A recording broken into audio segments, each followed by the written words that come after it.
So നമുക്ക് എക്കണോമിക്സിൻ്റെ പഠനം തുടരാം. ഫാക്ടേഴ്സ് ഓഫ് പ്രൊഡക്ഷനെ പറ്റിയിട്ടാണ് ഇന്ന് നമ്മൾ പഠിക്കാൻ പോകുന്നത്. ആദ്യമായി തന്നെ ഫാക്ടേഴ്സ് ഓഫ് പ്രൊഡക്ഷനിലെ ലാൻഡ് ആൻഡ് ലേബർ എന്നുള്ളൊരു ടോപ്പിക്കാണ് ഇന്നത്തെ നമ്മുടെ ക്ലാസ്സിൻ്റെ വിഷയം എന്ന് പറയുന്നത്. അപ്പോൾ ഇതിനു മുമ്പ് നടന്ന PSC എക്സാമുകളിൽ ഈ ഒരു കോൺസെപ്റ്റുമായിട്ട് ബന്ധപ്പെട്ട എന്തൊക്കെ ചോദ്യങ്ങൾ വന്നു എന്നുള്ളതെന്ന് നമുക്ക് നോക്കാം.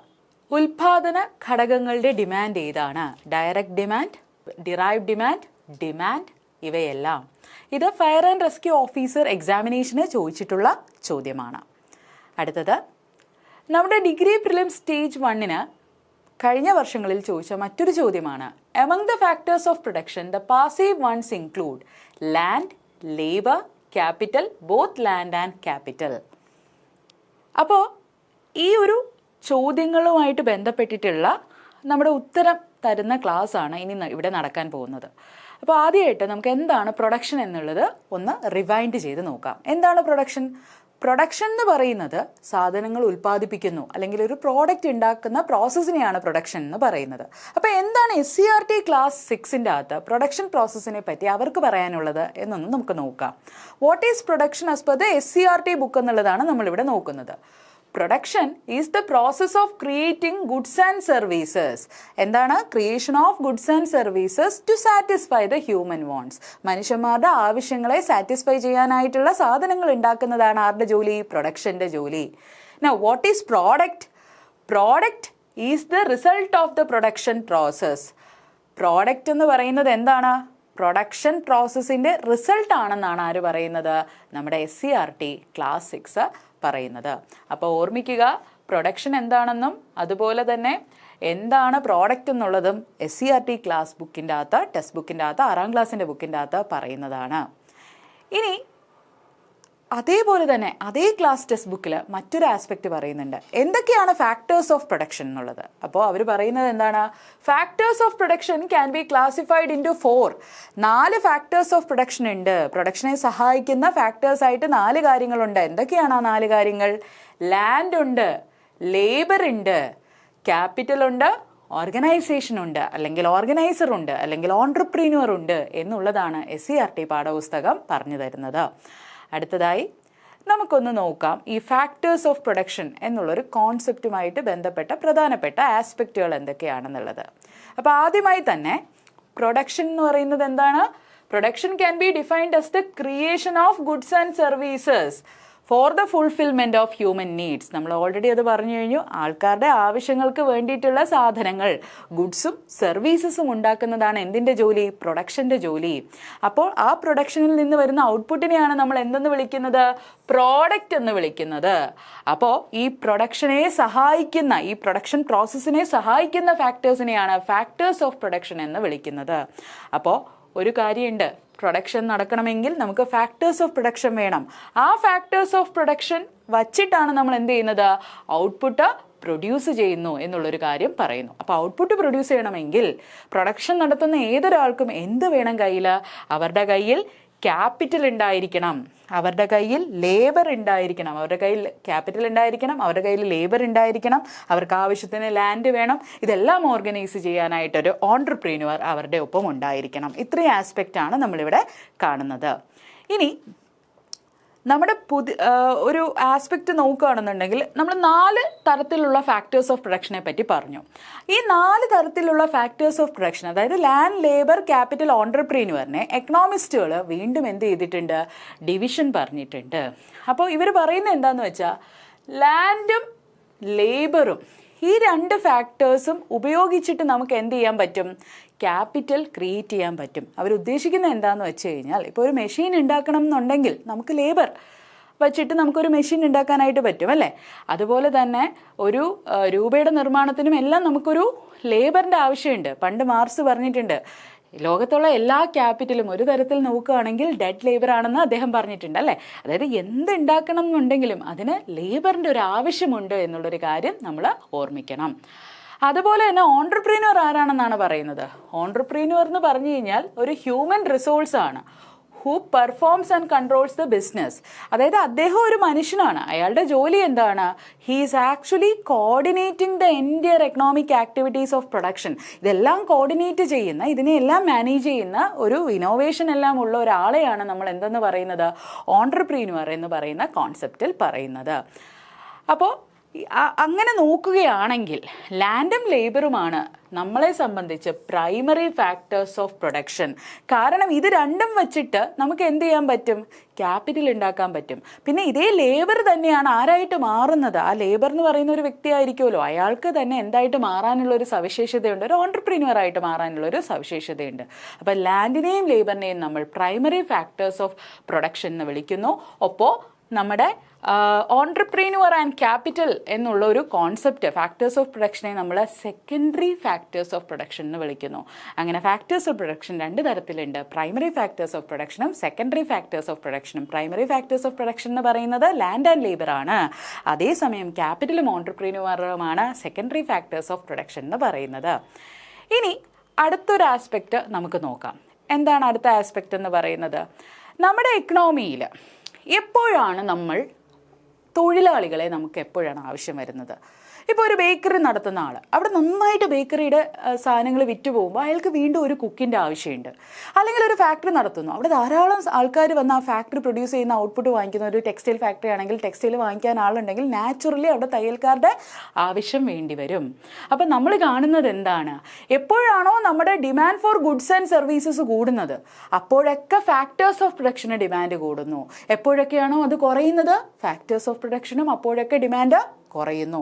അതായത് demand for factors of production എന്ന് പറയുന്നത്, അതായത് എന്തോ ആയിക്കോട്ടെ, ലാൻഡ് ആയിക്കോട്ടെ, ലേബർ ആയിക്കോട്ടെ, ക്യാപിറ്റൽ ആയിക്കോട്ടെ, ഈ ഫാക്ടേഴ്സ് ഓഫ് പ്രൊഡക്ഷൻ്റെ ഡിമാൻഡിനെ നമ്മൾ ഡിറൈവ്ഡ് ഡിമാൻഡ് എന്നാണ് പറയുന്നത്. എന്തുകൊണ്ട് അത് ഡിറൈവ്ഡ് ഡിമാൻഡ് ആകുന്നു? കാരണം ഈ ഫാക്ടേഴ്സ് ഓഫ് പ്രൊഡക്ഷൻ എന്താണ് ചെയ്യുന്നത്? Factors of production will be contributing to creation of goods and services, അല്ലേ? ഗുഡ്സ് ആൻഡ് സർവീസസിന്റെ ഉൽപാദനത്തിന് വേണ്ടിയിട്ടുള്ള സഹായമാണ് ഇവർ ചെയ്യുന്നത്. അപ്പൊ ഗുഡ്സ് ആൻഡ് സർവീസസിന്റെ ഡിമാൻഡ് കൂടുമ്പോൾ അപ്പോഴാണ് എന്തിന്റെ ഡിമാൻഡ് കൂടുന്നത്? ഫാക്ടേഴ്സിന് വേണ്ടിയിട്ടുള്ള ഡിമാൻഡ് കൂടുന്നത്. അപ്പോൾ ഈ ഡിമാൻഡിൽ നിന്ന് ഡിറൈവ്ഡ് ആയിട്ടുള്ള ഒരു ഡിമാൻഡാണ് എന്തിനുള്ളത്? ഫാക്ടേഴ്സ് ഓഫ് പ്രൊഡക്ഷൻ ഉള്ളത് എന്നുള്ളത് നിങ്ങൾ ഓർമ്മിക്കുക. ക്ലിയർ ആണോ? അപ്പോൾ ഫാക്ടേഴ്സ് ഓഫ് പ്രൊഡക്ഷന്റെ ഡിമാൻഡ് എന്ന് പറയുന്നത് എന്താണ്? ഡിറൈവ്ഡ് ഡിമാൻഡ് ആണ്. അപ്പോൾ വെറുതെ ഇങ്ങനെ ഇരിക്കുമ്പോൾ ഒരാൾ, ആ ഒരു തൊഴിലാളിയെ നമ്മൾ ജോലിക്ക് എടുക്കണമെന്നുണ്ടെങ്കിൽ അയാൾ ജോലി ചെയ്ത് കൊണ്ടുണ്ടാക്കുന്ന ഔട്ട്പുട്ട് വാങ്ങിക്കാൻ ആരെങ്കിലും വേണം, അല്ലേ? അല്ലാതെ നമ്മൾ ഒരിക്കലും ഇപ്പോൾ ഒരു ഹോട്ടലിൽ ഒരു സെയിൽസും ഇല്ലാതിരിക്കുന്ന ഹോട്ടൽ, ആരെങ്കിലും ആ ഹോട്ടലിലേക്ക് ഒരു ഷെഫിനെ, ഒരു 2-3 ഷെഫിനെയും കൂടി അപ്പോയിൻ്റ് ചെയ്യോ? ഇല്ല. കാരണം അവിടെ വാങ്ങിക്കാൻ ആളില്ല. പിന്നെ എന്താണ് ഷെഫിൻ്റെ പർപ്പസ് എന്നുള്ളൊരു കാര്യം. അപ്പം ഓർമ്മിക്കുക, demand for factors of production എന്ന് പറയുന്നത് എന്ത് ഡിമാൻഡാണ്? ഡിറൈവ്ഡ് ഡിമാൻഡാണ് എന്നുള്ളൊരു കാര്യം ഓർമ്മിക്കുക. മാത്രമല്ല, ഒരിക്കലും നമ്മൾ ഒരു ഫാക്ടർ ഓഫ് പ്രൊഡക്ഷനെ അതിൻ്റെ തന്നെ സേക്കിനായിട്ട് നമ്മൾ ഡിമാൻഡ് ചെയ്യുന്നില്ല. അത് വെച്ച് ഉണ്ടാക്കുന്ന ഗുഡ്സ് ആൻഡ് സർവീസസ് ഉണ്ടാക്കാൻ വേണ്ടിയിട്ടാണ് നമ്മൾ എന്ത് ചെയ്യുന്നത്? ഇത്തരം ഫാക്ടേഴ്സ് ഓഫ് പ്രൊഡക്ഷൻ വേണമെന്ന് പറയുന്നത്. ഇനി മറ്റൊരു കാര്യം, ഈ ഫാക്ടേഴ്സ് ഓഫ് പ്രൊഡക്ഷൻ എന്തിനാണ് ഈ പ്രൊഡക്ഷൻ പ്രോസസ്സിൽ പങ്കാളിയായിട്ട് മാറുന്നത്? ഒരു സന്തോഷത്തിനായിട്ടാണോ? അല്ല, അവർക്കതിൽ നിന്ന് റിവാർഡ്സ് കിട്ടുന്നുണ്ട്. All the factors involve in the production process get rewards. ആ റിവാർഡ്സ് കണക്കാക്കിയിട്ടാണ്, ആ റിവാർഡ്സിന് വേണ്ടിയിട്ടാണ് ഫാക്ടേഴ്സ് ഓഫ് പ്രൊഡക്ഷൻ എന്തിൽ പങ്കാളിയായി മാറുന്നത്? നമ്മുടെ പ്രൊഡക്ഷൻ പ്രോസസ്സിൽ പങ്കാളിയായിട്ട് മാറുന്നത്. അപ്പോൾ അടുത്തൊരു ചോദ്യം വരികയാണ്, എന്താണ് ഇവരുടെ ക്യാരക്ടറിസ്റ്റിക്സ് എന്ന് പറയുന്ന കാര്യം? ഫാക്ടേഴ്സ് ഓഫ് പ്രൊഡക്ഷൻ്റെ പൊതുവെയുള്ള ക്യാരക്ടറിസ്റ്റിക്സിനെ പറ്റിയിട്ടാണ് നമ്മളൊന്ന് പഠിക്കാൻ പോകുന്നത്. അപ്പോൾ നമ്മൾ ഓർമ്മിക്കേണ്ട കാര്യം എന്ന് പറയുന്നത്, ഇവരുടെ പ്രധാനപ്പെട്ട ക്യാരക്ടറിസ്റ്റിക്സിലെ ആദ്യത്തെ കാര്യം, factors of production R jointly used in the production of A commodity. നമ്മൾ എന്ത് ചെയ്യുന്നില്ല, ഏതെങ്കിലും ഒരു ഫാക്ടർ എടുത്തിട്ട് മാത്രം നമുക്ക് പ്രൊഡ്യൂസ് ചെയ്യാൻ പറ്റുന്ന കാര്യങ്ങളുണ്ട്. ചിലപ്പോൾ സേ ഫോർ എക്സാമ്പിൾ, ഒരു ടീച്ചറിൻ്റെ ജോലിയിൽ ഒരു ലേബർ മാത്രം മതിയാകുമായിരിക്കും. പക്ഷെ അതേസമയം ഒരു ടീച്ചർ ഓൺലൈൻ ക്ലാസ് എടുക്കുകയാണെങ്കിൽ ആ ടീച്ചർ മാത്രം പോരാ, അവിടെ ഒരു കമ്പ്യൂട്ടർ സിസ്റ്റം, ഒരു സ്റ്റുഡിയോ, ഈ സെറ്റപ്പ് എല്ലാം അവിടെ വേണം, അല്ലേ? അപ്പോൾ പലതരത്തിലുള്ള ഫാക്ടേഴ്സ് ഓഫ് പ്രൊഡക്ഷൻ ഒരുമിച്ച് വരുമ്പോഴാണ് നമുക്ക് ഈ പ്രൊഡക്ഷൻ നടത്താൻ പറ്റുന്നു എന്നുള്ളൊരു കാര്യം പറയുന്നുണ്ട്. അപ്പോൾ ഫാക്ടേഴ്സ് ഓഫ് പ്രൊഡക്ഷൻ പലപ്പോഴും എന്താണ്? Jointly used in the production of A commodity. നിങ്ങളൊന്ന് നോക്കിയേ, ഒരു തയ്യൽക്കടയിൽ തയ്ക്കാൻ കഴിവുള്ളൊരു ചേച്ചി ഉണ്ടെങ്കിൽ ആ ചേച്ചിക്ക് ഒരു തയ്യൽ മെഷീൻ മാത്രം പോരാ അല്ലേ, ഇരിക്കാനൊരു സ്ഥലം വേണം, അതൊരു ലാൻഡാണ്. അപ്പോൾ factors of production R jointly used in the production of A commodity എന്നുള്ളൊരു കാര്യം ഓർമ്മിക്കുക. രണ്ടാമത്തത് എന്താണ്? Variable factor proportions. എന്താണ് ഈ വേരിയബിൾ ഫാക്ടർ പ്രപ്പോർഷൻസ് എന്ന് പറയുന്നത്? ഇപ്പോൾ ഒരു ഫാക്ടറി ഉണ്ട്, ആ ഫാക്ടറിയുടെ ബിൽഡിങ്ങിൻ്റെ അകത്ത് ഏകദേശം 100 തൊഴിലാളികളെ ഉൾക്കൊള്ളാൻ പറ്റുന്ന ഒരു ബിൽഡിംഗ് ആണ്. അപ്പോൾ ഇപ്പോൾ അതിൻ്റെ അകത്ത് ഒരു 20 തൊഴിലാളികളെ ഉള്ളൂ. അപ്പോൾ അവിടെയുള്ള ഒരു ഫാക്ടർ ഓഫ് പ്രൊഡക്ഷൻ എന്ന് പറയുന്ന ലാൻഡായിട്ടുള്ള ആ ഒരു ബിൽഡിംഗ് അവിടെ ഉണ്ട്, അതിന് 100 പേരെ ഉൾക്കൊള്ളാനുള്ള കപ്പാസിറ്റി ഉണ്ട്. പക്ഷെ സ്റ്റിൽ അത് അവിടെ തന്നെ ഉണ്ട്, അതൊരു ഫിക്സഡ് നേച്ചറിൽ നിൽക്കുന്ന ഒരു ബിൽഡിംഗ് ആണെന്ന് വെച്ചോളൂ. ഇതിൻ്റെ അകത്തേക്ക് നമ്മൾ വീണ്ടും വീണ്ടും തൊഴിലാളികളെ കൂടുതലായിട്ട് കൂട്ടിക്കൊണ്ട് വരികയാണ്. അപ്പോൾ അവിടെ എന്ത് നടക്കുകയാണ്? വേരിയബിൾ ഫാക്ടർ പ്രപ്പോർഷൻസ് നടക്കുകയാണ്. നമ്മൾ ഫാക്ടേഴ്സിൻ്റെ അളവിനെ മാറ്റിക്കൊണ്ടിരിക്കുകയാണ്. ആ ഫാക്ടേഴ്സിൻ്റെ അളവിനെ നമ്മൾ ചേഞ്ച് ചെയ്യുന്നതിന് പറയുന്ന ഒരു കോൺസെപ്റ്റാണ് വേരിയബിൾ ഫാക്ടർ പ്രപ്പോർഷൻസ്. നമ്മൾ ഒരു ലേബറിന് പകരം 2 ലേബറിനെ എംപ്ലോയ് ചെയ്യുന്ന ഒരു കാര്യത്തിന് വേണ്ടി. നമ്മൾ പണ്ടെല്ലാം പഠിക്കാറില്ലേ, മതിൽ കെട്ടാനായിട്ട് 5 ആൾക്കാരുണ്ടപ്പോൾ, അല്ലെങ്കിൽ 6 ആൾക്കാരായി, അല്ലെങ്കിൽ 2 ആൾക്കാരും കൂടി കൂടുതലായിട്ട് വന്നു എന്നുള്ള അത്തരത്തിലുള്ള വേരിയബിൾ ഫാക്ടർ പ്രപ്പോർഷൻസ്. നമ്മൾ പ്രൊഡക്ഷന് വേണ്ടിയിട്ടുള്ള ഫാക്ടേഴ്സിൻ്റെ അളവിനെ ചേഞ്ച് ചെയ്യുന്നതിനെയാണ് വേരിയബിൾ ഫാക്ടർ പ്രപ്പോർഷൻസ് എന്ന് പറയുന്നത്. അത് കഴിഞ്ഞ് മൂന്നാമത്തെ കാര്യം എന്താണ്? ഒരു ഫിസിക്കൽ എക്സിസ്റ്റൻസ് ഉള്ള ഫാക്ടേഴ്സ് ഓഫ് പ്രൊഡക്ഷൻ ഉണ്ട്. പലപ്പോഴും പല ഫാക്ടേഴ്സിനും എന്തുണ്ട്? ഫിസിക്കൽ എക്സിസ്റ്റൻസ് ഉണ്ട് എന്നുള്ളൊരു കാര്യം നമ്മൾ ചിന്തിക്കുക. ലാൻഡ് ആയിക്കോട്ടെ, അതുപോലെ തന്നെ നമ്മുടെ ലേബർ ആയിക്കോട്ടെ, അതിനെല്ലാം ഒരു ഫിസിക്കൽ എക്സിസ്റ്റൻസ് ഉണ്ട്. അതുപോലെ തന്നെ ഫിസിക്കൽ ക്യാപിറ്റലിനും എന്തുണ്ട്? ഫിസിക്കൽ എക്സിസ്റ്റൻസ് ഉണ്ട് എന്നുള്ളൊരു കാര്യം ഓർമ്മിക്കുക. പക്ഷെ അതേസമയം തന്നെ ഇൻടാഞ്ചിബിൾ ആയിട്ടുള്ള ചില കാര്യങ്ങളുണ്ട്. സേ ഫോർ എക്സാമ്പിൾ, ക്യാപിറ്റൽ പഠിക്കുമ്പോൾ തന്നെ നമ്മൾ പഠിക്കുന്ന ഒരു കാര്യമാണ് ഇൻ്റലക്ച്വൽ പ്രോപ്പർട്ടി എന്ന് പറയുന്ന ഒരു കോൺസെപ്റ്റ്.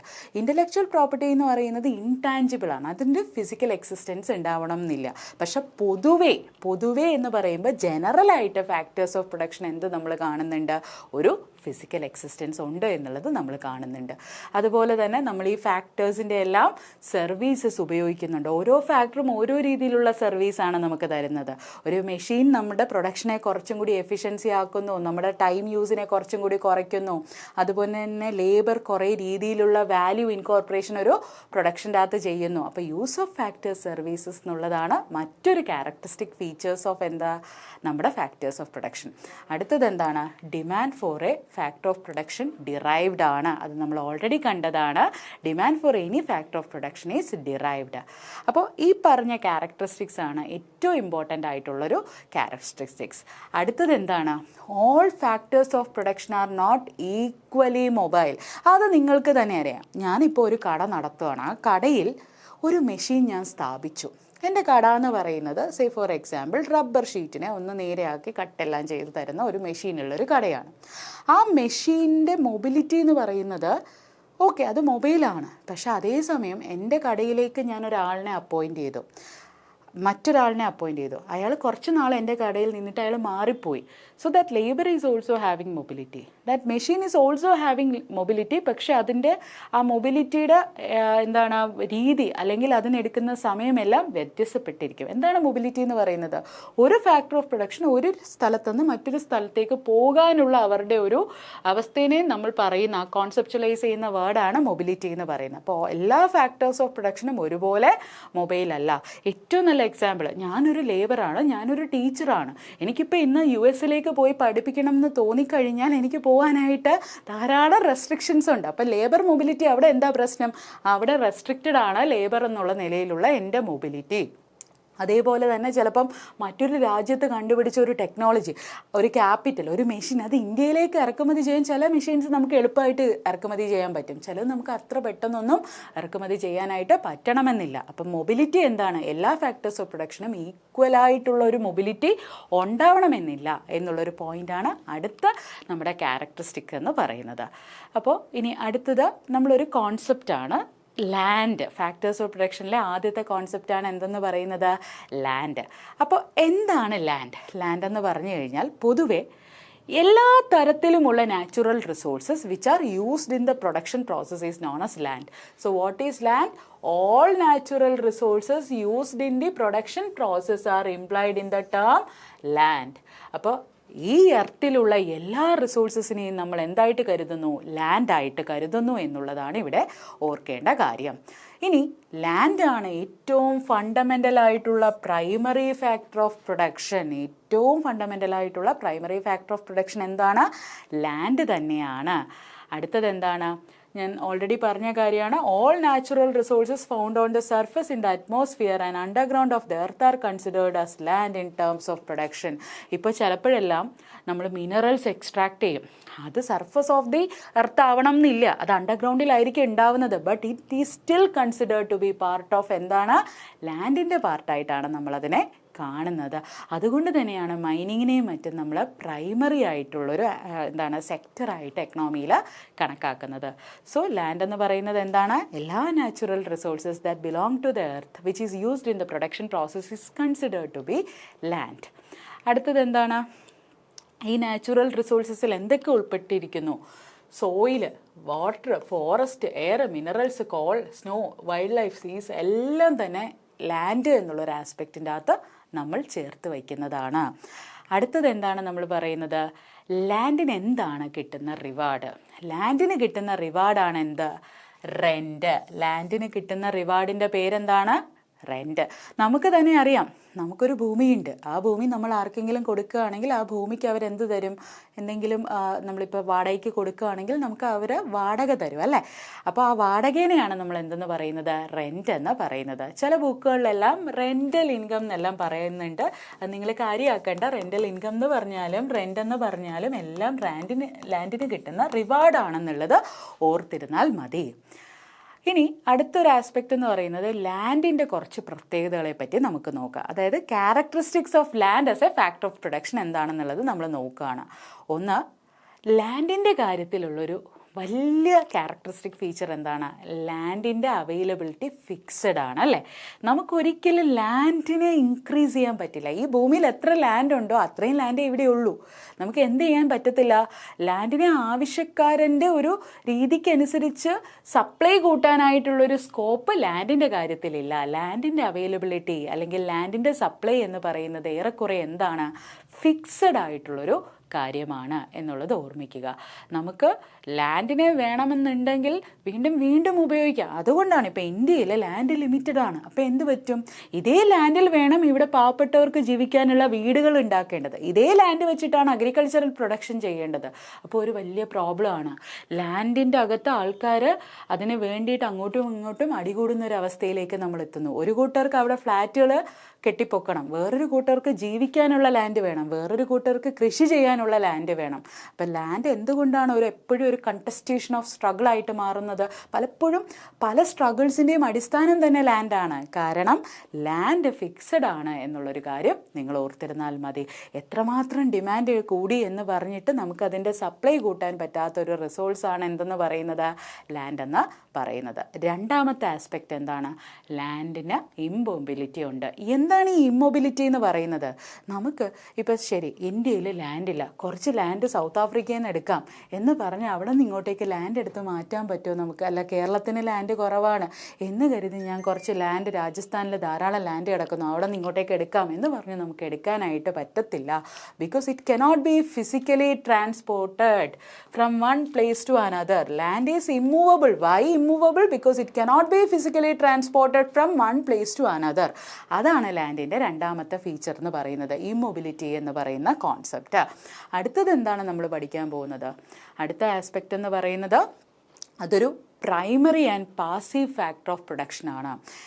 ലാൻഡ് ഒരു പ്രൈമറി ഫാക്ടർ ആണെന്നുള്ളത് നമ്മൾ കണ്ടു. കാരണം എന്ത് പ്രൊഡക്ഷൻ ആണെങ്കിലും ബേസിക്കലി അത് സ്റ്റാർട്ട് ചെയ്യുന്നത് ഒരു ലാൻഡിൽ നിന്ന് തന്നെയാണ്. അപ്പം നിങ്ങൾ ചോദിക്കുക, ഇന്നത്തെ കാലത്ത് മറ്റ് BPO ഉണ്ടല്ലോ, ഈ ഓൺലൈനായിട്ടുള്ള കുറേ സർവീസസ് ഉണ്ടല്ലോ. ഓർമ്മിക്കുക, അതിനും നമ്മളൊരു കെട്ടിടം കെട്ടിപ്പൊക്കി അതിൻ്റെ അകത്തുള്ളൊരു സെറ്റപ്പിൽ നിന്നാണ് വർക്ക് ചെയ്യുന്നത്.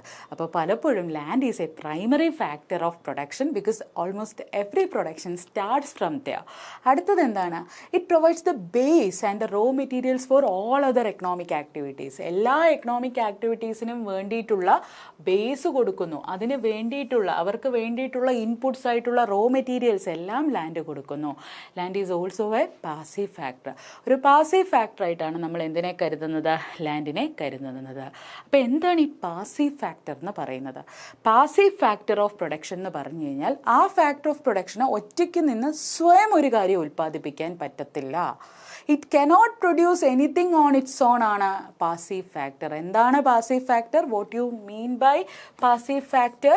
It cannot produce anything on its own. സ്വന്തമായി ഒന്നും പ്രൊഡ്യൂസ് ചെയ്യാൻ പറ്റാത്ത ഒരാൾ, അതിനെയാണ് പാസീവ് ഫാക്ടർ ഓഫ് പ്രൊഡക്ഷൻ എന്ന് പറയുന്നത്.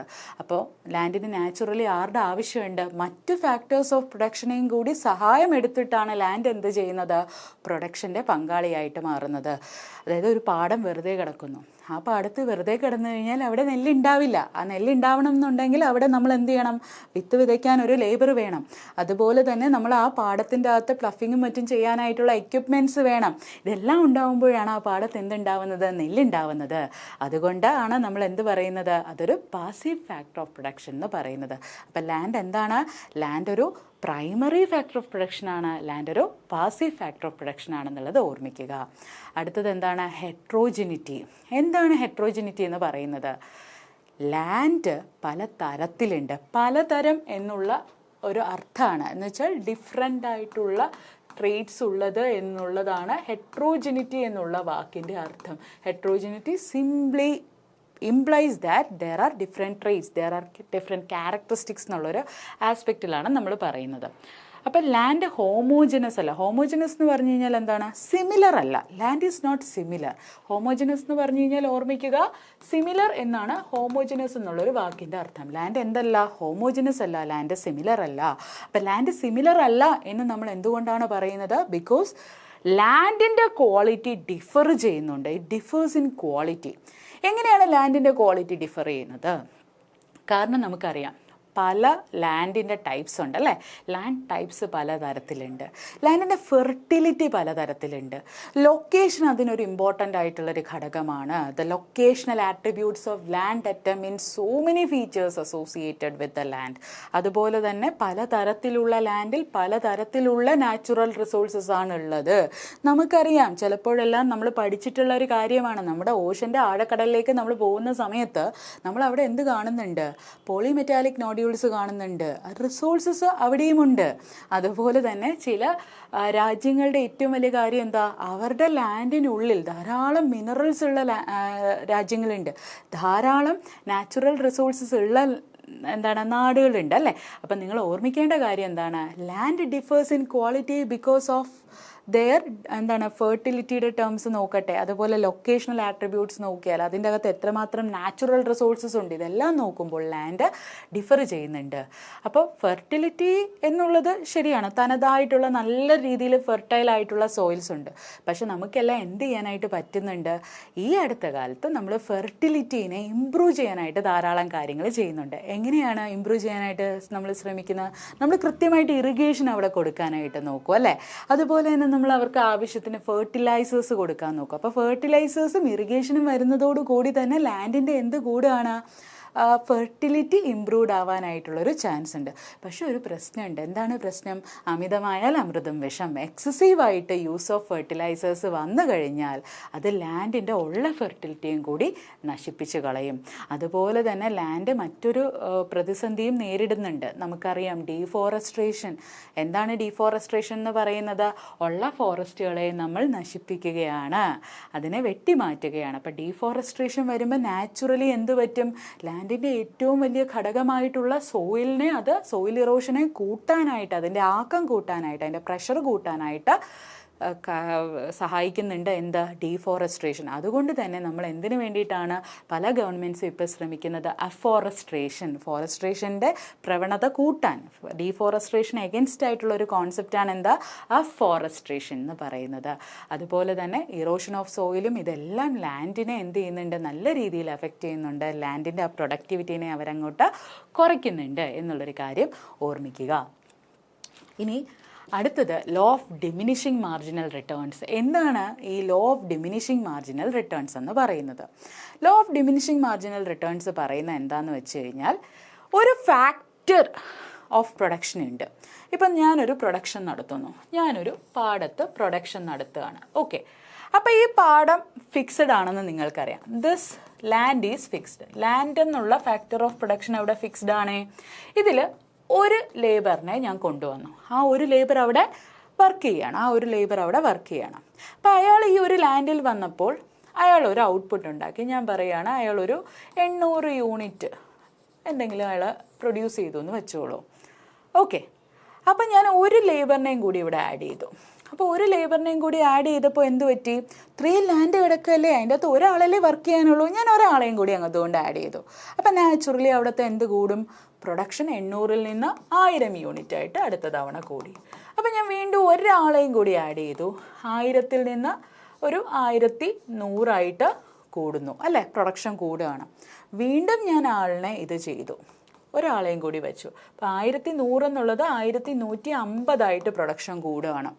അത് കഴിഞ്ഞിട്ട് ഞാൻ ഒരാളെയും കൂടി ആഡ് ചെയ്തു. അപ്പോഴെന്താ പറ്റുന്നതെന്ന് അറിയാമോ? ഇപ്പം തന്നെ നോക്കിയേ, ഏകദേശം എൻ്റെ ഈ ലാൻഡിൽ ആൾക്കാരങ്ങനെ നിറഞ്ഞു നിൽക്കുകയല്ലേ. അപ്പോൾ എന്ത് പറ്റി? ഇപ്പോൾ 1150 തന്നെയാണ് അയാൾ വരുമ്പോഴും വരുന്ന പ്രൊഡക്ഷൻ എന്ന് പറയുന്നത്. ഇനി ഒരാളെയും കൂടി ഞാൻ ആഡ് ചെയ്യാൻ ശ്രമിച്ചു കഴിഞ്ഞാൽ എന്ത് പറ്റും? ഇവിടെ ആൾക്കാർ തമ്മിൽ അവർക്ക് നിൽക്കാൻ പോലും സ്ഥലമില്ല, തിരക്കി അങ്ങ് നിൽക്കുകയാണ്. ഉള്ള ആൾക്കാർ എന്ന് വെച്ചാൽ ലാൻഡിൽ എൻ്റെ കപ്പാസിറ്റിയും കാട്ടി കൂടുതൽ ലേബേഴ്സാണ് അവിടെ വർക്ക് ചെയ്യുന്നത്. അപ്പോൾ എന്ത് പറ്റും? പ്രൊഡക്ഷൻ്റെ അളവ് കുറയാൻ തുടങ്ങും. കാരണം ലാൻഡിൻ്റെ ഫെർട്ടിലിറ്റീനെ എല്ലാം അത് അഫക്റ്റ് ചെയ്യാനായിട്ട് തുടങ്ങും. അപ്പോൾ എന്താ പറ്റുന്നത്? ഇതിൽ നിന്ന് അടുത്ത തവണ 1100 പ്രൊഡക്ഷനേ വരുള്ളൂ. അപ്പോൾ ഇവിടെ എന്താ കണ്ടത്? ആദ്യം അത് കൂടി. ആദ്യം ഈ ഒരു ഫിക്സഡ് ഫാക്ടർ ഉണ്ട്, അതിൻ്റെ അകത്ത് ഈ ആൾക്കാരുടെ എണ്ണം മാറ്റിക്കൊണ്ടിരിക്കുകയല്ലേ. അപ്പോൾ അതെന്ത് ഫാക്ടറാണ്? Variable factor. നമ്പർ ഓഫ് ആൾക്കാരുടെ ക്വാണ്ടിറ്റി എന്നുള്ളത് ഫാക്ടേഴ്സ് ഓഫ് പ്രൊഡക്ഷൻ്റെ ഉപയോഗിക്കുന്നതിൻ്റെ ക്വാണ്ടിറ്റി മാറ്റുന്നതിനെയാണ് എന്തെന്ന് പറയുന്നത്? വേരിയബിൾ ഫാക്ടർ എന്ന് പറയുന്നത്. അപ്പോൾ ഫിക്സഡ് ഫാക്ടർ ഒരേ യൂണിറ്റ് തന്നെയാണ്. വേരിയബിൾ ഫാക്ടറിൻ്റെ കണക്ക് നോക്കാം. 1, 2, 3 എന്ന് ഞാൻ അത് മാറ്റിക്കൊണ്ടിരിക്കുകയാണ്. അത് മാറ്റുമ്പോൾ എന്താണ് പറ്റുന്നത്? ഫൈനൽ ഔട്ട്പുട്ട് ആദ്യം ചെറുതായിട്ട് കൂടും, അത് കഴിഞ്ഞ് കൂടുന്നതിൻ്റെ റേഞ്ച് ഒന്ന് വളരെ ചെറുതായിട്ട് കൂടാനായിട്ട് തുടങ്ങും, പിന്നെ അതങ്ങോട്ട് സ്റ്റോപ്പ് ആവും. പിന്നെ ആൾക്കാരെ കൊണ്ടുവന്ന് ആ പാടത്തിട്ട് കഴിഞ്ഞാൽ നെഗറ്റീവായിട്ടത് മാറാനുള്ളൊരു പോസിബിലിറ്റി ഉണ്ട്. അപ്പോൾ അതിനവർ പറയുന്ന പേരാണ് law of diminishing marginal returns. എന്താണ് law of diminishing marginal returns എന്ന് പറയുന്നത്? ആദ്യം സ്ലൈറ്റ്ലി അത് ഇൻക്രീസ് ചെയ്യും, പിന്നെ ഇൻക്രീസ് ചെയ്യുന്നതിൻ്റെ റേറ്റ് ഒന്ന് കുറയും, ഏറ്റവും മാക്സിമത്തിലെത്തും, പിന്നെ ആൾക്കാരെ നിങ്ങൾ ഇട്ട് കഴിഞ്ഞാൽ അത് താഴേക്ക് പോകും. ഈ കോൺസെപ്റ്റിനെയാണ് law of diminishing marginal returns എന്ന് പറയുന്നത്. എന്താണ് law of diminishing marginal returns? Beyond a certain point, increasing one input while keeping others constant will lead to a progressively smaller gains in output. ഒരു ഇൻപുട്ട് നിങ്ങൾ fixed ആയിട്ട് വയ്ക്കുന്നു, മറ്റ് inputs നിങ്ങൾ എന്ത് ചെയ്യുകയാണ്? ഒരു ഇൻപുട്ട് ഫിക്സ്ഡ് ആണ്, മറ്റ് ഇൻപുട്ട്സ് നിങ്ങൾ ചേഞ്ച് ചെയ്തുകൊണ്ടിരിക്കുകയാണ്, ആഡ് ചെയ്തുകൊണ്ടിരിക്കുകയാണ്. അപ്പോൾ ഒരു ബിയോണ്ട് എ പെർട്ടിക്കുലർ പോയിന്റ് എന്ത് പറ്റും എന്നാണ് ഇവർ പറയുന്നത്? നിങ്ങൾക്ക് അതിൽ നിന്ന് കിട്ടുന്ന ഔട്ട്പുട്ടിൽ ഉണ്ടാവുന്ന ഓരോ ഔട്ട്പുട്ടിലും ഉണ്ടാവുന്ന ഇൻക്രീസ് കുറഞ്ഞുകൊണ്ടിരിക്കും. നമ്മളിവിടെ നോക്കിയേ, 800-ൽ നിന്ന് 1000 ഒരാളെ ആഡ് ചെയ്തപ്പോൾ 200 യൂണിറ്റ് ഇൻക്രീസ് ഉണ്ടായി. 1000-ൽ നിന്ന് 100 എന്ന് പറഞ്ഞു കഴിഞ്ഞാൽ 100 യൂണിറ്റ് ഓഫ് ഇൻക്രീസ് ആണ് ഉണ്ടായത്. 1100-ൽ നിന്ന് 1050-ലേക്ക് എത്തിയപ്പോൾ 150-ലേക്ക് എത്തിയപ്പോൾ 50 യൂണിറ്റ് ആണ് ഇൻക്രീസ് ചെയ്തത്. അടുത്ത ലാസ്റ്റ് ആളെ ആഡ് ചെയ്തപ്പോൾ സത്യത്തിൽ ഇൻക്രീസ് ഒന്നുമില്ല, 0. വീണ്ടും ആഡ് ചെയ്തപ്പോൾ എന്താണ് സംഭവിച്ചത്? -50 യൂണിറ്റ് ഔട്ട്പുട്ടാണ് ഇൻക്രീസ് ചെയ്തത്. അപ്പം നമ്മൾ എന്താണ് പറഞ്ഞത്? സ്മോളർ ഗെയിൻസ് ഇൻ ഔട്ട്പുട്ടിൻ്റെ അകത്ത് വലിയ വർധനവൊന്നും, വീണ്ടും ഒരു ഫിക്സഡ് ഫാക്ടർ അങ്ങനെ തന്നെ ഫിക്സ്ഡ് ആയിട്ട് നിൽക്കുന്നു, അതിൻ്റെ അകത്തേക്ക് നിറച്ച് വേരിയബിൾ ഫാക്ടേഴ്സിനെ നിങ്ങൾ കൊണ്ടുവന്ന് കഴിഞ്ഞാൽ വലിയ രീതിയിൽ ഔട്ട്പുട്ടിനൊന്നും മാറ്റം ഉണ്ടാകില്ല എന്നുള്ളൊരു കോൺസെപ്റ്റാണ് അവിടെ പറയുന്ന law of diminishing marginal returns. Okay, അടുത്ത കോൺസെപ്റ്റ് എന്താണ്? Which is functions of land. എന്താണ് ലാൻഡിൻ്റെ ഫങ്ഷൻസ്? ഒന്നാമത്തെ ഫംഗ്ഷൻ എന്ന് പറയുന്നത് എന്താണ്? ലാൻഡാണ് അഗ്രികൾച്ചറൽ പ്രൊഡക്ഷൻ്റെ ലെവല് നിർണ്ണയിക്കുന്നത്. അതായത് supply of land resources determines the level of agricultural production in an economy. നമ്മുടെ നാട്ടിൽ ധാരാളം അഗ്രികൾച്ചറിന് പറ്റിയ ലാൻഡ് ഉണ്ടെങ്കിൽ ഓട്ടോമാറ്റിക്കലി നമ്മുടെ നാട്ടിലെ അഗ്രികൾച്ചറൽ പ്രൊഡക്ഷൻ എന്തായിരിക്കും? കൂടാനുള്ള പ്രോബബിലിറ്റി ഉണ്ട്. അപ്പോൾ land is an essential, very primary factor for the agricultural development in the country എന്നുള്ളത് നോക്കിക്കോളുക. രണ്ടാമത്തെ കാര്യം, land is also essential for the industrial development. ഇൻഡസ്ട്രീസിനെ ഡെവലപ്പ് ചെയ്യണമെങ്കിലും എന്ത് വേണം? അവർക്ക് ലാൻഡ് വേണം. അപ്പോൾ land resources of an economy helps in the process of industrialization. ഒന്ന്, നമ്മൾ ഇൻഡസ്ട്രീസ് കെട്ടിപ്പൊക്കാൻ നമുക്ക് ലാൻഡ് വേണം. രണ്ട്, ആ ഇൻഡസ്ട്രീസിന് വേണ്ടിയിട്ടുള്ള റിസോഴ്സ് മെറ്റീരിയൽസ്, റോ മെറ്റീരിയൽസും ആരാണ് കൊടുക്കുന്നത്? ലാൻഡാണ് കൊടുക്കുന്നത്. അത് കഴിഞ്ഞ് അടുത്ത ഫംഗ്ഷൻ എന്താണ് ലാൻഡിൻ്റെത്? നമ്മൾ ഓൾറെഡി പറഞ്ഞു, mineral resources which is used in various kind of industries are actually taken from the land. അതുകൊണ്ടല്ലേ നമ്മുടെ ഇപ്പം മിഡിൽ ഈസ്റ്റിൽ അവർക്ക് ധാരാളമായിട്ട് ക്രൂഡ് ഓയിൽ റിസേർവ്സ് ഉണ്ടായിരുന്നു. അപ്പം നാച്ചുറലി എന്ത് പറ്റി? ആ നാട്ടിൽ പെട്രോളിയം ഇൻഡസ്ട്രി കൂടി. ഇപ്പോൾ ഈ അടുത്ത കാലത്ത് നമ്മൾ പലപ്പോഴും പറയുന്നതാണ്, പല പ്രധാനപ്പെട്ട ക്രിട്ടിക്കൽ മിനറൽസിൻ്റെയും കാര്യത്തിൻ്റെ അകത്ത് ചൈന പോലുള്ള രാജ്യങ്ങൾക്ക് ഒരു എഡ്ജ് ഉണ്ട് എന്ന് നമ്മൾ പറയാറുണ്ട്. അവർക്ക് ചൈനയ്ക്ക് കൃത്യമായിട്ട് പറയുകയാണെങ്കിൽ അവർക്ക് ആ technology of extraction of critical മിനറൽസിലാണ് കൃത്യമായിട്ടുള്ളൊരു എഡ്ജ് ഉള്ളത്. അവർക്ക് ആ ടെക്നോളജിയാണ് അവരുടെ കയ്യിലുള്ളത്. അപ്പോൾ അതുപോലെ തന്നെ ചില നാടുകളിൽ ധാരാളമായിട്ട് ഡയമണ്ട്സ് ഉണ്ട് അല്ലേ? ചില നാടുകളിൽ ധാരാളമായിട്ട് നമുക്ക് പെട്രോളിയം റിസർവ്സ് വരാറുണ്ട്. ചില നാടുകളിൽ നാച്ചുറൽ ഗ്യാസ് ധാരാളമായിട്ട് ഉണ്ടാവാറുണ്ട്. അപ്പോൾ അത്തരം നാടുകളിലുള്ള ഇൻഡസ്ട്രീസ് എന്ത് ചെയ്യും? ഇത്തരം റിസോഴ്സസിനെ ബേസ് ചെയ്തിട്ടുള്ള ഇൻഡസ്ട്രിയൽ ഡെവലപ്മെൻറ്റ് പാറ്റേൺ ആണ് നമ്മൾ കാണുന്നത് എന്നുള്ളൊരു പോയിന്റ് ഓർമ്മിക്കുക. അപ്പോൾ മിനറൽ റിസോഴ്സസ് പലപ്പോഴും ഈ ലാൻഡാണ് നമുക്ക് പ്രൊവൈഡ് ചെയ്യുന്നത്. അത് ഇൻഡസ്ട്രിയൽ ഡെവലപ്മെൻറ്റിൻ്റെ ഒരു ഇമ്പോർട്ടൻ്റ് ആയിട്ടുള്ളൊരു ആസ്പെക്റ്റ് ആണ്. അതുപോലെ തന്നെ ചിലപ്പോഴെല്ലാം കൺസ്ട്രക്ഷൻ ഇൻഡസ്ട്രീസിന് വേണ്ടത്, ഇപ്പോൾ കൺസ്ട്രക്ഷൻ ഇൻഡസ്ട്രീനെ സംബന്ധിച്ച് അവർക്ക് മണ്ണ് ഒരു ഇമ്പോർട്ടൻ്റ് ആയിട്ടുള്ള ഘടകമാണ് അല്ലേ? പലതരത്തിലുള്ള സോയിൽസ് അവർക്ക് ബെനിഫിഷ്യലായിട്ട് മാറാറുണ്ട്. അതുപോലെ തന്നെ സ്റ്റോൺസ്, ബ്രിക്സ്, ഇതെല്ലാം അവരുമായിട്ട് ബന്ധപ്പെട്ട ഒരു കാര്യമാണ്. അപ്പോൾ അത്തരം കാര്യങ്ങൾ ഒരു നാട്ടിൽ അവൈലബിൾ ആണ്, ലാൻഡിൽ അവൈലബിൾ ആണെങ്കിൽ നാച്ചുറലി അവിടെ കൺസ്ട്രക്ഷൻ ഇൻഡസ്ട്രി എന്ത് ചെയ്യും? നല്ല രീതിയിൽ വികസിക്കുമെന്നുള്ളൊരു കാര്യം ഓർമ്മിക്കുക. ആ ആസ്പെക്ട്സ് ആണ് നമ്മളിവിടെ കവർ ചെയ്യുന്നത്. അടുത്തത് എന്താണ്? ലാൻഡിൻ്റെ അകത്ത് സപ്ലൈ ഓഫ് നാച്ചുറൽ റിസോഴ്സ് എന്ന് പറയുന്നത് വളരെ ക്രൂഷ്യലായിട്ടുള്ളൊരു കമ്പണൻ്റ് ആണ്. അപ്പോൾ സപ്ലൈ ഓഫ് നാച്ചുറൽ റിസോഴ്സ് എന്ന് പറയുന്നത് എന്തുകൊണ്ട് ക്രൂഷ്യലാണ്? ഇപ്പോൾ ഒരു നാടുണ്ട്, അവിടെ നല്ല രീതിയിലുള്ള നാച്ചുറൽ റിസോഴ്സസ് ഉണ്ടെന്ന് വെച്ചോളൂ. നാച്ചുറലി അവിടുത്തെ ടോട്ടൽ ഔട്ട്പുട്ട് കൂടാനായിട്ടുള്ളൊരു ചാൻസ് ഉണ്ട്. എന്തുകൊണ്ടാണ്? ഇപ്പോൾ ഇന്ത്യ പോലുള്ളൊരു നാട്, ഇന്ത്യയിൽ നമുക്കറിയാം പലതരത്തിലുള്ള മിനറൽ റിസോഴ്സസ് പല സ്ഥലങ്ങളിലായിട്ട് ഡൈവേഴ്സിഫൈഡ് ആയിട്ട് നമ്മുടെ ഇന്ത്യയിൽ അവൈലബിൾ ആണ്, ഫിസിക്കലി അത് അവൈലബിൾ ആണ്. അപ്പോൾ നമുക്ക് അത്തരം റീജിയൻസ്, അതിനോട് അടുപ്പിച്ച് കിടക്കുന്ന റീജിയൻസിൽ അത്തരം ഇൻഡസ്ട്രീസ് ഡെവലപ്ഡ് ആവുന്നതായിട്ട് നമ്മൾ കാണുന്നുണ്ട് അല്ലേ? അതുകൊണ്ടല്ലേ ഈ അയൺ ആൻഡ് സ്റ്റീൽ ആയിക്കോട്ടെ, അത്തരം ഇൻഡസ്ട്രീസ് എല്ലാം ആദ്യകാലത്ത് ഈ റിസോഴ്സസിൻ്റെ അവൈലബിലിറ്റി എവിടെയാണോ ഉള്ളത് അതിനടുത്തായിട്ടാണ് ആ ഇത്തരം ഇൻഡസ്ട്രീസ് ഉണ്ടായിട്ടുള്ളത്. അപ്പം ഓർമ്മിക്കുക, സപ്ലൈ ഓഫ് നാച്ചുറൽ റിസോഴ്സസ് കൂടുതലാണെന്നുണ്ടെങ്കിൽ, അത് കൂടുതൽ അവൈലബിലിറ്റി ഉണ്ടെങ്കിൽ നാച്ചുറലി അത്തരം സ്ഥലങ്ങളിൽ അത് ഔട്ട്പുട്ടിനെ, രാജ്യത്തിൻ്റെ ടോട്ടൽ ഔട്ട്പുട്ടിനെ വളരാനായിട്ട്, ടോട്ടൽ പ്രൊഡക്ഷനെയും മറ്റും അത് സഹായിക്കും എന്നുള്ളൊരു പോയിന്റ് ഓർമ്മിക്കുക. പിന്നെ മറ്റൊരു കാര്യം എന്താണെന്ന് വെച്ചാൽ, പ്രോപ്പർ ലാൻഡ് മാൻ റേഷ്യോ നമ്മൾ മെയിൻറ്റെയിൻ ചെയ്യുന്നത് ഒരു ഇമ്പോർട്ടൻ്റ് ആയിട്ടുള്ളൊരു ഘടകമാണ്. കാരണം നമ്മൾ നേരത്തെ കണ്ടു, law of diminishing marginal returns എന്നുള്ളൊരിതിൽ ലാൻഡ് ഫിക്സ്ഡ് ആണ്. അപ്പോൾ അതിലേക്ക് നിങ്ങൾ കൂടുതൽ ആൾക്കാരെ കൊണ്ടുവന്ന ഒരു ലാൻഡിലേക്ക് ഇടുകയാണെന്നുണ്ടെങ്കിൽ ചിലപ്പോൾ നിങ്ങൾക്ക് കിട്ടുന്ന ഔട്ട്പുട്ടിൽ ആദ്യം കൂടുമായിരിക്കും, പിന്നീട് ഒരു പരിധി കഴിഞ്ഞിട്ട് അത് കുറയാനാണ് ചാൻസ് എന്നുള്ളൊരു കാര്യം നമ്മൾ കണ്ടതാണ്. അപ്പോൾ എപ്പോഴും നമുക്ക് കൃത്യമായിട്ട് ലാൻഡ് ടു മാൻ റേഷ്യോ പ്രൊഡക്ഷൻ്റെ കാര്യത്തിലാണെങ്കിലും നമ്മൾ ശ്രദ്ധിക്കണം, മറ്റൊരു ആസ്പെക്റ്റിലും ശ്രദ്ധിക്കണം. എന്താണ് നമ്മൾ പലപ്പോഴും പറയല്ലേ, പോപ്പുലേഷൻ ഡെൻസിറ്റി എന്ന് പറയുന്ന ഒരു കോൺസെപ്റ്റ്. അതായത് ഒരു യൂണിറ്റ് ഓഫ് ലാൻഡിൽ എത്ര മനുഷ്യന്മാർ ജീവിക്കുന്നു അത് വളരെ കൂടുതലാണെങ്കിൽ അത്തരം സ്ഥലങ്ങളിൽ ലാൻഡുമായിട്ട് ബന്ധപ്പെട്ട് ധാരാളം പ്രോബ്ലംസ് ഉണ്ടാവാം. ഇപ്പോൾ അർബൻ ഏരിയാസിൽ ഈ ലാൻഡ് ടു മാൻ റേഷ്യോ ഏറ്റവും കൂടുതൽ അഫക്റ്റഡ് ആയിട്ടുള്ളൊരു സ്ഥലമാണ് അർബൻ ഏരിയാസ്. അതുകൊണ്ട് തന്നെ അവിടെ എന്തുണ്ടാവുന്നു? സ്ലംസ് ഉണ്ടാവുന്നു. അപ്പം proper land to man ratio എക്കണോമിക്സിൻ്റെ പ്രൊഡക്ഷൻ സെൻസിലാണെങ്കിലും ഇമ്പോർട്ടൻ്റ് ആണ്. അതുപോലെ തന്നെ നമ്മളൊരു സോഷ്യൽ ഡെവലപ്മെൻറ്റിൻ്റെ കോൺസെപ്റ്റിൽ നോക്കുമ്പോഴും ഈ ലാൻഡ് ടു മാൻ റേഷ്യോ എന്ന് പറയുന്നത് ഒരു സെൻസിബിളായിട്ട് മെയിൻറ്റെയിൻ ചെയ്ത് പോകുന്നതാണ് എല്ലാ എക്കണോമീസിനും നല്ലതായിട്ട് നമ്മൾ കാണുന്നത്. അടുത്തത് എന്താണ്? ലാൻഡ് ഇൻഡസ്ട്രിയലൈസേഷനെയും സഹായിക്കുന്നുണ്ട്, അർബനൈസേഷനെയും സഹായിക്കുന്നുണ്ട് എന്നുള്ളൊരു കാര്യം ഓർമ്മിക്കുക. Land resources of a country help the process of industrialisation and urbanisation എന്നുള്ളത് നമ്മൾ കാണുന്നുണ്ട്. അതുകൊണ്ട് തന്നെ ഈ രണ്ട് കാര്യങ്ങൾ ഇന്ത്യയിലും വേൾഡ് വൈഡും നടന്നുകൊണ്ടിരിക്കുകയാണ്, which makes land as A very important feature whenever one person is trying to make a public policy. അടുത്തത് എന്താണ്? നമ്മൾ ലാൻഡിൻ്റെ പ്രൊഡക്ടിവിറ്റി എന്നുള്ളൊരു ആസ്പെക്റ്റിനെ പറ്റി പറയുകയാണ്. എന്താണ് ലാൻഡിൻ്റെ പ്രൊഡക്ടിവിറ്റി? അപ്പോൾ എപ്പോഴാണ് നമ്മൾ പറയുന്ന ഒരു ലാൻഡ് പ്രൊഡക്ടിവിറ്റി ഉള്ളൊരു ലാൻഡാണെന്ന്? How much able is the land to produce something എന്നുള്ളതാണ് ശരിക്കും അതിൻ്റെ പ്രൊഡക്ടിവിറ്റി. എന്താണ് പ്രൊഡക്ടിവിറ്റി ഓഫ് ദ ലാൻഡ് എന്ന് പറയുന്നത്? Capacity of a piece of land to produce a crop. ഒരു ക്രോപ്പ് പ്രൊഡ്യൂസ് ചെയ്യാനുള്ള അതിൻ്റെ കപ്പാസിറ്റീനെയാണ് നമ്മൾ എന്തെന്ന് പറയുന്നത്? പ്രൊഡക്ടിവിറ്റി ഓഫ് ദ ലാൻഡ് എന്ന് പറയുന്നത്. അപ്പോൾ ചില ലാൻഡുകൾക്ക് കൂടുതൽ പ്രോഡക്റ്റ് പ്രൊഡ്യൂസ് ചെയ്യാൻ പറ്റും, ചില ലാൻഡിന് അത്ര പ്രോഡക്റ്റ് പ്രൊഡ്യൂസ് ചെയ്യാൻ പറ്റണമെന്നില്ല. അപ്പം നല്ല രീതിയിൽ പ്രൊഡ്യൂസ് ചെയ്യാൻ പറ്റുകയാണെങ്കിൽ നമ്മൾ പറയും അത് ഹൈലി പ്രൊഡക്റ്റീവ് ആയിട്ടുള്ളൊരു ലാൻഡ്. വളരെ കുറച്ച് പ്രൊഡക്ഷനെ അവിടെ നിന്ന് വരുന്നു എന്നുണ്ടെങ്കിൽ നമ്മൾ പറയും അത് അത്ര പ്രൊഡക്ടിവിറ്റി ഇല്ലാത്ത ലാൻഡാണെന്ന് പറയും. അപ്പോൾ അടുത്തൊരു കോൺസെപ്റ്റ് ഉണ്ട്, ആവറേജ് പ്രൊഡക്ടിവിറ്റി. എന്താണ് average productivity? Average productivity of the land is the output obtained from the land divided by the area of land.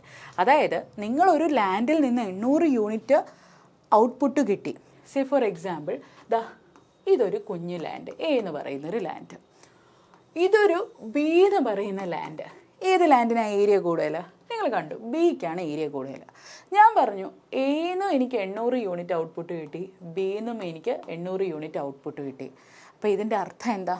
ഇതിൽ ആക്ച്വലി പ്രൊഡക്ടിവിറ്റി ഉള്ള ലാൻഡ് ഏതാ? എ ആണ് പ്രൊഡക്ടിവിറ്റി ഉള്ള ലാൻഡ്. കാരണം എൻ്റെ ഏരിയ എന്ന് പറയുന്നത് ബീൻ്റെ ഏരിയനെ കാട്ടി കുറവാണ്, പക്ഷേ എന്നിട്ടും ബി ഉൽപ്പാദിപ്പിക്കുന്ന അത്രയും പ്രൊഡക്ഷൻ അവർ ചെയ്തു. അപ്പോൾ ആവറേജ് നോക്കുന്ന സമയത്ത് എന്താണ്? 800 ഡിവൈഡഡ് ബൈ എൻ്റെ ഏരിയയും 800 ഡിവൈഡഡ് ബൈ ബീൻ്റെ ഏരിയ നോക്കുമ്പോൾ നമുക്ക് എന്ത് കാണാൻ പറ്റും? നാച്ചുറലി എയാണ് കൂടുതലായിട്ട് ആവറേജ് പ്രൊഡക്ടിവിറ്റി ഉള്ള ലാൻഡ് എന്ന് കാണാനായിട്ട് പറ്റും. അടുത്ത കോൺസെപ്റ്റ് എന്താണ്? Marginal productivity. എന്താണ് മാർജിനൽ പ്രൊഡക്ടിവിറ്റി? ആവറേജ് പ്രൊഡക്ടിവിറ്റി നമ്മൾ കണ്ടു, total production by the area ആണ് എന്തെന്ന് പറയുന്നത്? Average productivity of the land എന്ന് പറയുന്നത്. എന്താണ് marginal productivity of the land എന്ന് പറയുന്നത്? Marginal productivity of the land is the increase in the output obtained from the land when the area of the land used increases by 1 unit. എന്ന് പറഞ്ഞു കഴിഞ്ഞാൽ ഇപ്പോൾ A ബിയും നമ്മൾ അതേ example തന്നെ നിർത്തുകയാണ്. ഇതിൽ 1 യൂണിറ്റ് എ കൂടി, ഇവിടെയും 1 യൂണിറ്റ് ബി കൂടി എന്ന് വെച്ചോളൂ. ഈ 1 യൂണിറ്റ് എ കൂടിയപ്പോൾ 800-ൽ നിന്ന് എൻ്റെ പ്രൊഡക്ഷൻ എന്ന് പറയുന്നത് 850 മാറി. ഈ 1 യൂണിറ്റ് ഇവിടെ കൂടിയപ്പോൾ 800-ൽ നിന്ന് 820 എന്ന് വെച്ചാൽ 1 യൂണിറ്റ്, 1 ഏക്കർ ലാൻഡ് എയിൽ കൂടിയപ്പോൾ അവിടെ എക്സ്ട്രാ എത്രയാണ് കൂടിയിരിക്കുന്ന ഔട്ട്പുട്ട്? 50 യൂണിറ്റ് ഔട്ട്പുട്ട് എയിൽ കൂടി അല്ലേ. അതേസമയം 1 യൂണിറ്റ് ലാൻഡ് ബിയിലേക്ക് വന്നപ്പോൾ എന്താ പറ്റിയത്? 800-ൽ നിന്ന് 820. അപ്പോൾ എക്സ്ട്രാ ആയിട്ട് ഗെയിൻ വന്നത് എത്രയാണ്? 20 യൂണിറ്റ് ഓഫ് പ്രൊഡക്ഷൻ മാത്രമേ അവിടെ ഗെയിൻ വന്നിട്ടുള്ളൂ. അപ്പോൾ ഏറ്റവും കൂടുതൽ മാർജിനൽ പ്രൊഡക്ടിവിറ്റി ആർക്കാണ്? എക്കാണ്. 1 യൂണിറ്റ് എക്സ്ട്രാ ലാൻഡിലേക്ക് നിങ്ങൾ പ്രൊഡക്ഷൻ കൂട്ടുന്ന സമയത്ത് എത്രമാത്രം ഗെയിൻ ഉണ്ടാകുന്നു എന്നുള്ള കോൺസെപ്റ്റാണ് എന്താ? Marginal output. അപ്പോൾ ഇവിടുത്തെ മാർജിനൽ ഔട്ട്പുട്ട് എന്ന് പറയുന്നത് 50 യൂണിറ്റ് ആണ് ഇവിടുത്തെ marginal output. 1 unit extra land എയിൽ കൂടിയപ്പോൾ 800-ൽ നിന്ന് ടോട്ടൽ പ്രൊഡക്ഷൻ 850 മാറി. അപ്പോൾ 1 യൂണിറ്റ് കൂടിയപ്പോൾ എക്സ്ട്രാ എത്രയാണ് വന്നത്? 50 യൂണിറ്റ് ആണ് വന്നത്. അതിനെയാണ് എന്തെന്ന് പറയുന്നത്? മാർജിനൽ പ്രോഡക്റ്റ് എന്ന് പറയുന്നത്. അപ്പോൾ നമ്മളിവിടെ കാണുന്നത് എന്താണ്? ഈ കേസിൽ നമ്മുടെ എ ആണ് പ്രൊഡക്ടിവിറ്റിയിൽ കൂടുതൽ. ആവറേജ് പ്രൊഡക്ടിവിറ്റി, അതായത് ടോട്ടൽ പ്രൊഡക്ഷൻ ബൈ ഏരിയ എടുത്താലും 1 യൂണിറ്റ് കൂടുമ്പോൾ എത്ര കണ്ട് ഔട്ട്പുട്ട് വർദ്ധിച്ചു എന്നുള്ളത് നോക്കുമ്പോഴും നമ്മുടെ എ ലാൻഡാണ് വിന്നർ എന്നുള്ളത് കാണാനായിട്ട് പറ്റും. അപ്പോൾ ഇത്രയും കോൺസെപ്റ്റ്സ് ആണ് പ്രൊഡക്ടിവിറ്റി ഓഫ് ദ ലാൻഡുമായിട്ട് ബന്ധപ്പെട്ട് നമ്മൾ ഓർമ്മിക്കേണ്ടത്. അടുത്തത് നമ്മൾ പറയാൻ പോകുന്നത് ലാൻഡിൻ്റെ ഡെറ്റർമിനൻസിനെ പറ്റിയിട്ടാണ്. അപ്പോൾ പലതരത്തിലുള്ള ഡെറ്റർമിനൻസ് ഒരു ലാൻഡിൻ്റെ പ്രൊഡക്ഷനുമായിട്ട് ബന്ധപ്പെട്ട് നമുക്കുണ്ട്. ഒന്ന് നാച്ചുറൽ ഫാക്ടേഴ്സ്. ചില ലാൻഡുകൾക്ക് they are already endowed with so many kind of resources because of the various aspect. കുറേ നാച്ചുറൽ, എങ്ങനെയാണ് ആ ലാൻഡ് ഉണ്ടായത്, അതിൻ്റെ ഒരു ജിയോളജിക്കലായിട്ടുള്ള പല പ്രോസസ്സ് കാരണം നാച്ചുറൽ ഫാക്ടേഴ്സ് പലതും നമ്മുടെ ലാൻഡിനെ ഡെറ്റർമിൻ ചെയ്യുന്നുണ്ട്. അതുപോലെ തന്നെ ലാൻഡ് എങ്ങനെയാണ് ഉപയോഗിക്കുന്നത് എന്നുള്ള കാര്യവും ലാൻഡിൻ്റെ ടോട്ടൽ പ്രൊഡക്ഷനെ നമ്മൾ ഡെറ്റർമിൻ ചെയ്യുന്നുണ്ട്. പ്രോപ്പർ യൂസ് ഓഫ് ലാൻഡ് ആണോ, ചിലർ ലാൻഡ് ധാരാളം ലാൻഡ് കാണും, അത് കൃത്യമായിട്ട് ഉപയോഗിക്കുന്നവരായിരിക്കില്ല. അപ്പോൾ കൃത്യമായിട്ട് ഉപയോഗിക്കുന്ന ലാൻഡ് ആണെങ്കിൽ അതിൽ നിന്ന് പ്രൊഡക്ഷൻ കൂടും. അപ്പോൾ പ്രോപ്പർ യൂസ് ഓഫ് ലാൻഡ് ഉണ്ടോ, അതുപോലെ തന്നെ നിങ്ങൾ ലാൻഡിൽ ഇൻവെസ്റ്റ് ചെയ്യുന്നുണ്ടോ. എന്താണ് ഈ ലാൻഡിൽ ഇൻവെസ്റ്റ് ചെയ്യണം എന്ന് പറയുന്നത്? ഒന്നുമില്ല, നമ്മളിപ്പോൾ കുറേ മെഷീൻസ് വെച്ചിട്ട് ആ ലാൻഡിലെ പ്രൊഡക്ഷൻ കൂട്ടാനായിട്ട് നോക്കുന്നു, അല്ലെങ്കിൽ ആ ലാൻഡിൻ്റെ അകത്ത് നമ്മൾ ഇറിഗേഷൻ സ്ട്രക്ചേഴ്സ് എല്ലാം ബിൽഡ് ചെയ്യുന്നു. അപ്പോൾ അതെല്ലാം ലാൻഡിൻ്റെ ക്വാളിറ്റിനെ ഇമ്പ്രൂവ് ചെയ്യുന്ന കാര്യങ്ങളാണ്. അപ്പോൾ ഇൻവെസ്റ്റ്മെൻറ്റ് ഓഫ് ലാൻഡ് എങ്ങനെയാണ്, അതുപോലെ location of the land. Location എപ്പോഴും നമ്മൾ പറയുമ്പോൾ ഈ geographically speaking, location of the land is a very crucial, important dimension of knowing whether that land is going to be helpful in the productive uses of an economy. ഒരു എക്കണോമിനെ സഹായിക്കുന്നതിൽ ഈ ലാൻഡിൻ്റെ ലൊക്കേഷനും ഒരു important ആയിട്ടുള്ള ഒരു ആസ്പെക്റ്റ് ആണ്. അതുപോലെ scientific method of cultivation using improved technology. ഇപ്പോൾ technology എല്ലാം യൂസ് ചെയ്തിട്ടാണ് നിങ്ങൾ കൾട്ടിവേഷൻ ചെയ്യുന്നതെങ്കിൽ, അപ്പോൾ ഈ സയൻറ്റിഫിക് മെത്തേഡ് ഓഫ് കൾട്ടിവേഷൻ എന്ന് പറഞ്ഞു കഴിഞ്ഞാൽ എന്താണ്? ഒന്നുമില്ല, നമ്മളിപ്പോൾ നാനോ ടെക്നോളജി യൂസ് ചെയ്യുന്നുണ്ട് അല്ലേ. എങ്ങനെയാണ് ലാൻഡിൽ നാനോ ടെക്നോളജി യൂസ് ചെയ്യുന്നത്? നമ്മൾ ലാൻഡിൻ്റെ അകത്ത് ഈ അടുത്ത കാലത്ത് നാനോ ഫെർട്ടിലൈസേഴ്സ് യൂസ് ചെയ്യാറുണ്ട് അല്ലേ. ഈ നാനോ ഫെർട്ടിലൈസറിൻ്റെ പ്രത്യേകത എന്താ? അത് പൊതുവേ ലിക്വിഡായിട്ടുള്ള ഫെർട്ടിലൈസേഴ്സ് ആയിരിക്കും. അപ്പോൾ അത് കൃത്യമായിട്ട് എവിടെയാണോ അതിൻ്റെ ആവശ്യം, ആ ചെടിയുടെ ആവശ്യമുള്ളത് കറക്റ്റ് അതിലേക്ക് ഡയറക്റ്റഡ് ആയിട്ട് യൂസ് ചെയ്യാൻ പറ്റും. അപ്പോൾ ഓവറായിട്ട് യൂസ് ചെയ്യേണ്ട ഒരു ആവശ്യമില്ല, എക്സസീവായിട്ട് യൂസ് ചെയ്യേണ്ട ആവശ്യമില്ല, കൃത്യമായിട്ടുള്ളൊരു റിസൾട്ട് അത് കൊണ്ടുവരും. അപ്പം നാനോ ടെക്നോളജി, അതുപോലെ തന്നെ മറ്റു തരത്തിലുള്ള ബയോടെക്നോളജിയുടെ ആപ്ലിക്കേഷൻസ്, ഇതെല്ലാം ലാൻഡിനെ നമ്മൾ ഇമ്പ്രൂവ് ചെയ്യാനായിട്ട് സഹായിക്കുന്നുണ്ട്. ഈ അടുത്ത കാലത്തായിട്ട് നമ്മുടെ ആർട്ടിഫിഷ്യൽ ഇൻ്റലിജൻസ് പോലും എന്തിൽ ഉപയോഗിക്കുന്നുണ്ട്? നമ്മൾ അഗ്രികൾച്ചറൽ പ്രൊഡക്ഷന് ഉപയോഗിക്കുന്നുണ്ട്. എങ്ങനെയാണ് ആർട്ടിഫിഷ്യൽ ഇൻ്റലിജൻസ് എല്ലാം ഉപയോഗിക്കുന്നത്? നമ്മൾ ലാൻഡിൻ്റെ ഇതുവരെയുള്ള ഡേറ്റ നോക്കും, എങ്ങനെയാണ് ഇൻപുട്ട് കൊടുക്കുന്നത്, എങ്ങനെയാണ് അവിടെ പ്രൊഡക്ഷൻ വരുന്നത്. അപ്പോൾ അതിൽ എന്തൊക്കെ ചേഞ്ചസ് വരുത്താം എന്നുള്ളത് ആർട്ടിഫിഷ്യൽ ഇൻ്റലിജൻസ് വഴി നമുക്ക് ചെയ്യാനായിട്ട് പറ്റും. അതുപോലെ തന്നെ നമ്മൾ ഡ്രോൺസ് യൂസ് ചെയ്യുന്നുണ്ട് അല്ലേ. ഇന്ത്യ തന്നെ കിസാൻ ഡ്രോൺ എന്നെല്ലാം പറഞ്ഞിട്ട് ഡ്രോൺസ് യൂസ് ചെയ്യുന്നുണ്ട്. അപ്പോൾ ഡ്രോൺസ് യൂസ് ചെയ്തിട്ട് ഫെർട്ടിലൈസർ ഇങ്ങനെ സ്പ്രേ ചെയ്യുന്നു, പെസ്റ്റിസൈഡ്സ് സ്പ്രേ ചെയ്യുന്നു. അപ്പോൾ അതെല്ലാം ഒരു തരത്തിൽ കോസ്റ്റ് എഫക്റ്റീവായിട്ട് നമ്മൾ ഇതിനെ മാറ്റുന്നുണ്ട്. ഇത്തരം ടെക്നോളജീസ് എല്ലാം സ്ത്രീകളായിട്ടുള്ള കൃഷിക്കാർ ചെയ്യണം എന്നെല്ലാം പറഞ്ഞിട്ട് നമോ ദീദി ഡ്രോൺ എന്ന് പറഞ്ഞിട്ടുള്ള സ്കീംസ് എല്ലാം, നമോ ദീദി ഡ്രോൺ എന്ന് പറയുന്ന നമോ ദീദി സ്കീമെല്ലാം നമ്മൾ കണ്ടിട്ടുണ്ട് ഇന്ത്യൻ എക്കണോമിയിൽ. അപ്പോൾ ഓർമ്മിക്കുക, ഇത്രയും കാര്യങ്ങളാണ് ഡെറ്റർമിനൻസ് ഓഫ് ലാൻഡ് എന്ന് പറയുന്ന ആസ്പെക്റ്റിൽ വരുന്നത്. Natural factors, proper use of land, investment on land, location of land, scientific method of cultivation using improved technology, അതുപോലെ സോഷ്യൽ കണ്ടീഷൻസ് നിങ്ങൾക്കറിയാം. ഇന്ത്യയുടെ ഭാഷയിൽ പറയുകയാണെങ്കിൽ, അതായത് നമ്മുടെ ഭാഷയിൽ പറയുകയാണെന്നുണ്ടെങ്കിൽ ലാൻഡ് എന്ന് പറയുന്നത് ഒരു ആസറ്റാണ്. പക്ഷേ എന്താ പ്രശ്നം? ആദ്യകാലം തൊട്ട് ചില ആൾക്കാർക്കായിരുന്നു ലാൻഡിൻ്റെ മുകളിൽ അവകാശമുള്ളത്. അപ്പോൾ സ്വാതന്ത്ര്യാനന്തര ഇന്ത്യയിൽ നമ്മൾ എന്ത് ചെയ്തു? എല്ലാവർക്കും ലാൻഡിൻ്റെ അകത്തേക്ക് ആക്സസ് ചെയ്യാനായിട്ട് നമ്മൾ ശ്രമിച്ചു. ആ ശ്രമമാണ് ലാൻഡ് റിഫോംസ് എന്ന് നമ്മൾ പിൽക്കാലത്ത് പഠിക്കുന്നത്. പക്ഷേ എന്താ പ്രശ്നം? ആ ശ്രമങ്ങൾ ജയിച്ച സ്റ്റേറ്റ്സും ഉണ്ട്. നമ്മുടെ കേരളം, വെസ്റ്റ് ബംഗാൾ, അവിടെയെല്ലാം ആ ശ്രമങ്ങൾ ജയിച്ചതായിട്ടാണ് നമ്മൾ കണ്ടിട്ടുള്ളത്. പക്ഷേ ആ ശ്രമങ്ങൾ പാടെ തകർന്ന സംസ്ഥാനങ്ങളും ഉണ്ട്. അപ്പോൾ ഇപ്പോഴും പലപ്പോഴും സോഷ്യൽ കണ്ടീഷൻസ് ഒരു വലിയ ഘടകമാണ് ലാൻഡിൻ്റെ ഓണർഷിപ്പ്. അപ്പോൾ ലാൻഡ് ഓണർഷിപ്പ് ചെയ്യാത്ത ഒരു കൃഷിക്കാരനെ സംബന്ധിച്ച് അയാൾ മറ്റാരുടെങ്കിലും പാടത്ത് ചെന്ന് പണിയെടുക്കേണ്ട അവസ്ഥ. അപ്പോൾ സോഷ്യൽ കണ്ടീഷൻസും എന്തിൻ്റെ ഒരു റെലവൻറ്റ് കാര്യമാണ്? Determination of land as a factor of പ്രൊഡക്ഷൻ്റെ അകത്ത് സോഷ്യൽ കണ്ടീഷൻസും ഒരു ഇമ്പോർട്ടൻറ്റ് ഘടകമായിട്ട് വരുന്നുണ്ട്. Thank U.